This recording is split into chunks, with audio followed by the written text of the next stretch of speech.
President Donald ট্রাম্পের একক সিদ্ধান্তে ইরানের সামরিক অভিযান পরিচালনার ক্ষমতা কেড়ে নিতে বুধবার মার্কিন সিনেটে ভোটাভুটি হয়। ডেমোক্র্যাট সিনেটর ট্যামি ডাকওয়ার্থের আনা এই যুদ্ধ ক্ষমতা প্রস্তাবটি ৪৭-৫২ ভোটে নাকচ হয়ে যায়। প্রস্তাবের মূল লক্ষ্য ছিল কংগ্রেসের সুনির্দিষ্ট অনুমোদন ছাড়া ইরানের যে কোনো ধরনের সামরিক তৎপরতা বন্ধ করতে প্রেসিডেন্টকে বাধ্য করা। বুধবার ডেমোক্র্যাটদের আনা এই ওয়ার পাওয়ার্স রেজুলেশনের পক্ষে ভোট দেন রিপাবলিকান সিনেটর র্যান্ড পল, আর ডেমোক্র্যাট সিনেটর জন ফেটারম্যান বিপক্ষে ভোট দেন। ভার্জিনিয়ার Republican senator Jim Justice vote দেননি।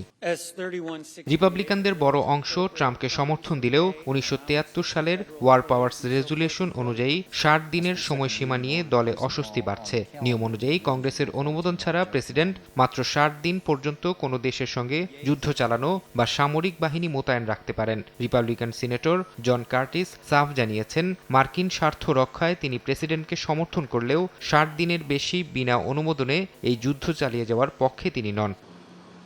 গত ২৮ ফেব্রুয়ারি ইরান যুদ্ধ শুরু হওয়ার পর থেকে এ পর্যন্ত ৪ বার প্রেসিডেন্ট ট্রাম্পের যুদ্ধ ক্ষমতা সীমিত করার প্রস্তাব মার্কিন সিনেটে নাকচ হল। প্রতিবারই রিপাবলিকানদের সংখ্যাগরিষ্ঠতায় ডেমোক্র্যাটদের আনা এই রেজুলেশনগুলো মুখ থুবড়ে পড়েছে। ফরহাদ চৌধুরী, সময় সংবাদ।